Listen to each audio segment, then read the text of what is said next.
अमीर और गरीब सहेली की पड़ोस में पहली रसोई।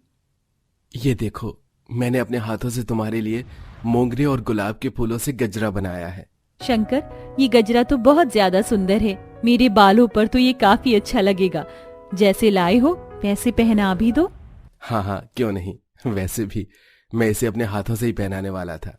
शंकर अपने हाथों से बनाया हुआ गजरा महक के बालों में लगाता है। कैसी लग रही हूँ मैं? बिल्कुल मेरे होने वाली दुल्हन। महक, मैं तुमसे बहुत प्यार करता हूँ। भले ही मैं एक गरीब मजदूर हूँ, लेकिन मैं जिंदगी भर इतनी मेहनत करूंगा कि तुम्हें कभी भी किसी भी चीज की कमी नहीं होने दूंगा। मुझे तुम पर पूरा भरोसा है और हमारे प्यार पर भी। महक शंकर एक दूसरे का हाथ पकड़े प्यार भरी बातें कर रहे होते हैं कि तभी पास से ही एक रेड कलर की फरारी गुजरती है। वो फरारी एकदम उस पार्क के बाहर जाकर रुक जाती है। अनुष्का, तुमने इस पार्क के बाहर कार क्यों खड़ी करवाई है? क्या तुम्हारा भी आम कपल्स की तरह पार्क में बैठने का मन कर रहा है क्या? तुम भी ना। अरे मैं तो महक को देख रही थी।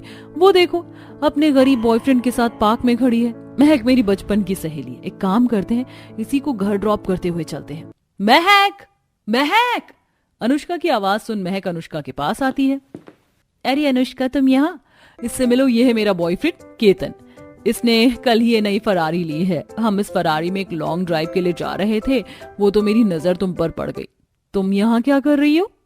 अरे वो तो मैं शंकर से मिलने के लिए आई थी। ये देखो, शंकर ने अपने हाथों से कितना सुंदर गजरा बनाया है। काफी प्यारा है ना? मैं इसे हमेशा संभाल कर रखूंगी। क्या? शंकर ने तुम्हें ये गजरा दिया है? भला अपनी गर्लफ्रेंड को भी कोई गजरा देता है क्या? ये देखो, मेरी 10 लाख की डायमंड की रिंग आज केतन ने मुझे गिफ्ट की है। आओ, मैं तुम्हें हमारी फरारी में घर ड्रॉप कर देती हूँ। नहीं अनुष्का, इसकी कोई जरूरत नहीं है। मैं शंकर के साथ आई थी, मैं उसी के साथ चली जाऊंगी। ठीक है, तुम्हारी मर्जी। वैसे भी फरारी में हर गरीब को बैठने का मौका नहीं मिलता। जाओ, तुम अपने बॉयफ्रेंड की उस पुरानी टूटी फूटी साइकिल पर जाओ। अब मैं चलती हूँ, हमें ड्राइव पर जो जाना था। कल मिलते हैं। अनुष्का अपने बॉयफ्रेंड का घमंड दिखाते हुए फरारी में बैठ चली जाती है। वहीं महक शंकर के पास जाती है और उसकी साइकिल पर बैठ अब दोनों घर जाने लगते हैं। अनुष्का और महक दोनों काफी पुरानी सहेलियां थी, लेकिन जहां महक एक गरीब परिवार से थी, वहीं अनुष्का काफी अमीर परिवार से। महक को अपनी हैसियत के हिसाब से ही एक गरीब लड़के से प्यार हुआ था, वहीं अनुष्का अपनी हैसियत से बढ़कर एक अमीर लड़के से प्यार करती है। समय गुजरता है और दोनों ही सहेलियों की शादी हो जाती है। इत्तेफाक से इन दोनों का ससुराल एक दूसरे के पड़ोस में ही था। केतन, मुझे बहुत ज्यादा गर्मी लग रही है। तुम्हारी इस फरारी का क्या एसी नहीं चलता है? और ये तुम्हारा घर कितना दूर है, अभी तक आया क्यों नहीं है? इस शादी के जोड़े में मुझे बहुत बेचैनी हो रही है। तुम्हें ही शौक था सब्यसाची का इतना महंगा शादी का जोड़ा पहनने का, और एसी चल तो रहा है। थोड़ी देर रुक जाओ, हम बस पहुंचने ही वाले हैं। जहां अमीर सहेली अनुष्का शादी के बाद फरारी में विदा होकर अपने ससुराल पहुंचती है, वहीं गरीब सहेली महक अपने पति के साथ साइकिल पर बैठकर अपने ससुराल आ रही होती है।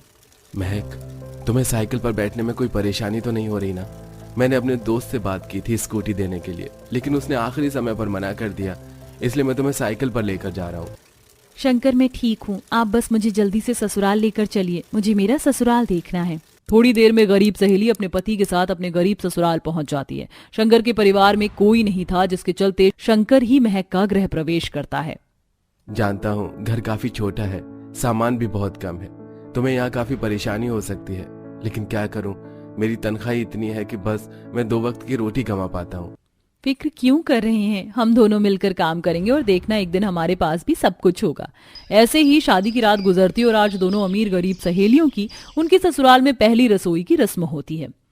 मैं ये रेड वाली साड़ी पहनूं या ग्रीन वाली? एक काम करती हूँ, रेड वाली पहन लेती हूँ।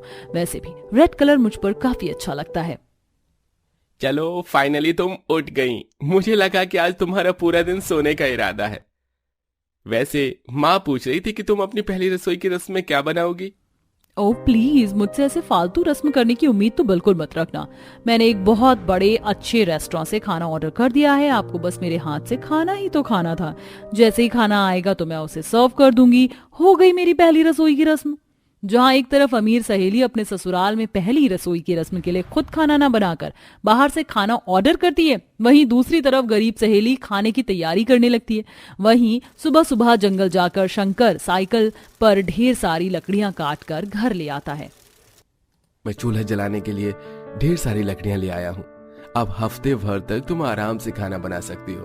वैसे सारी तैयारी हो गई है क्या? मैं भी तुम्हारी मदद कर देता हूँ।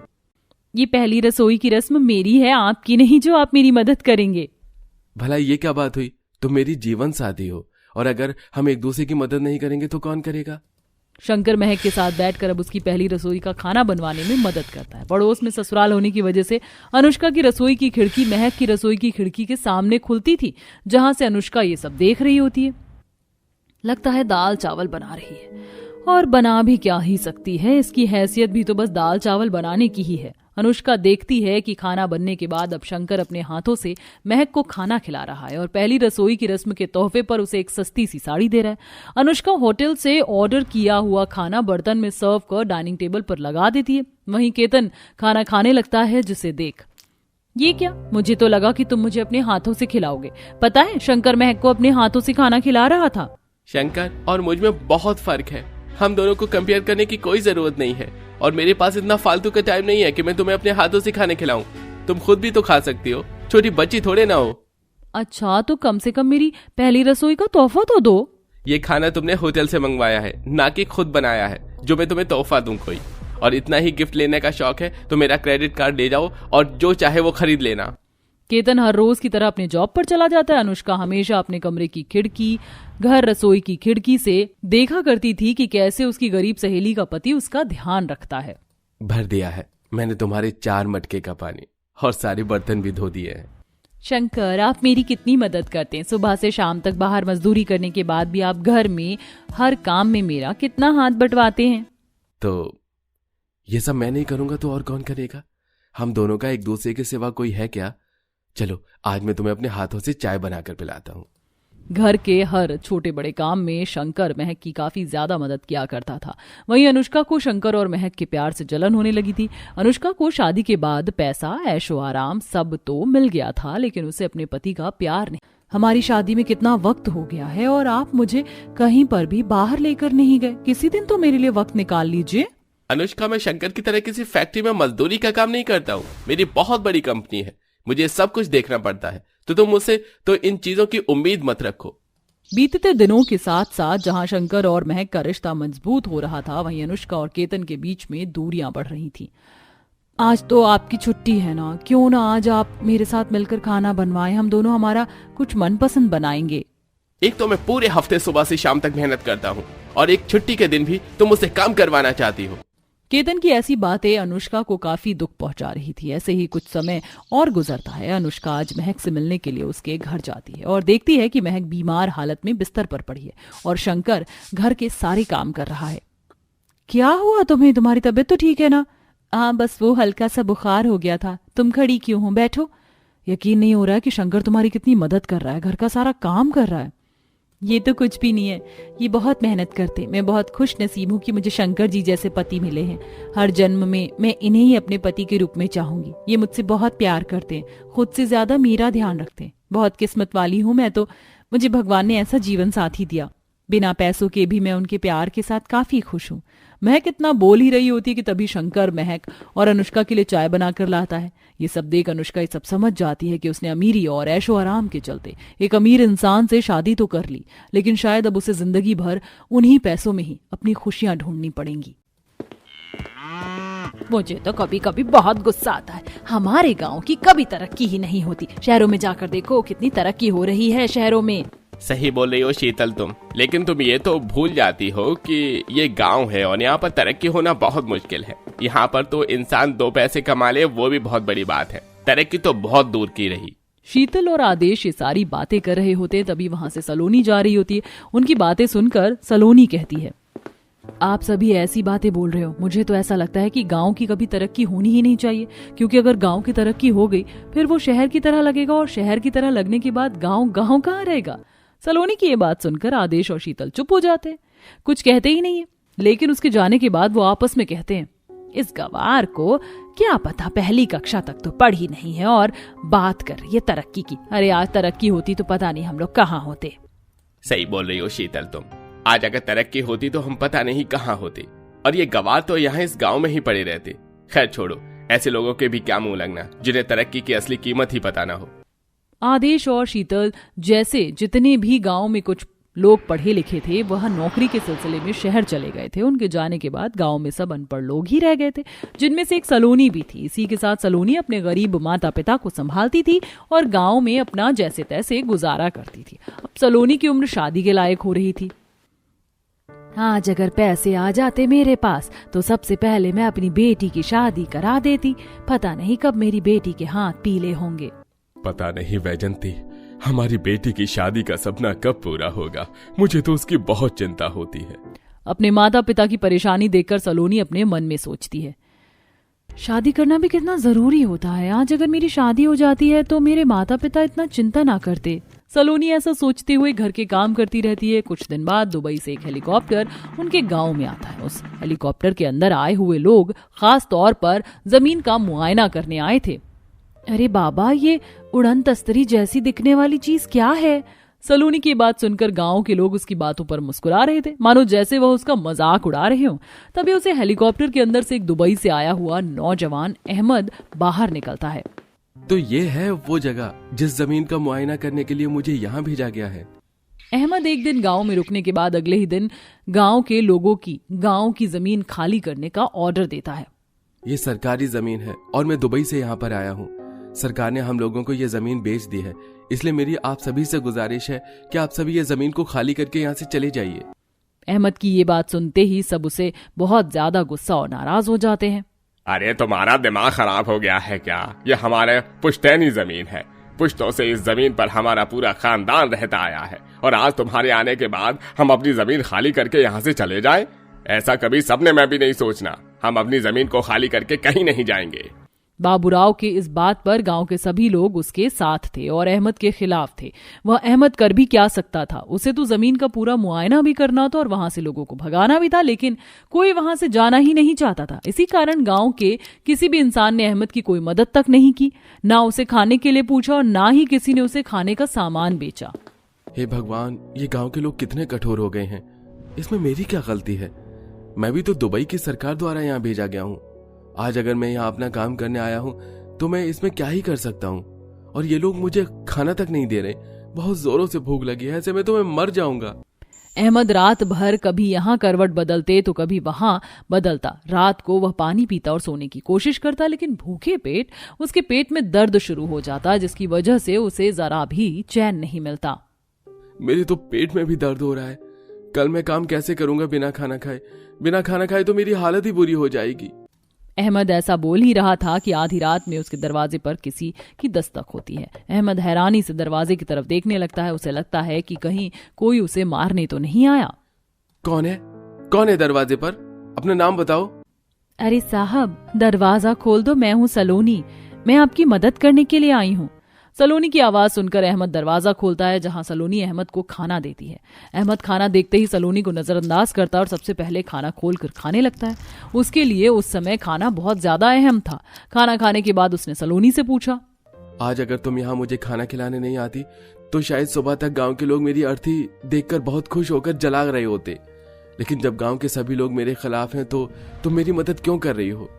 अरे ऐसी कोई बात नहीं है बाबूजी, आप शहर विदेश से आए हो। कहाँ से आए हो वैसे? मैं दुबई से आया हूँ।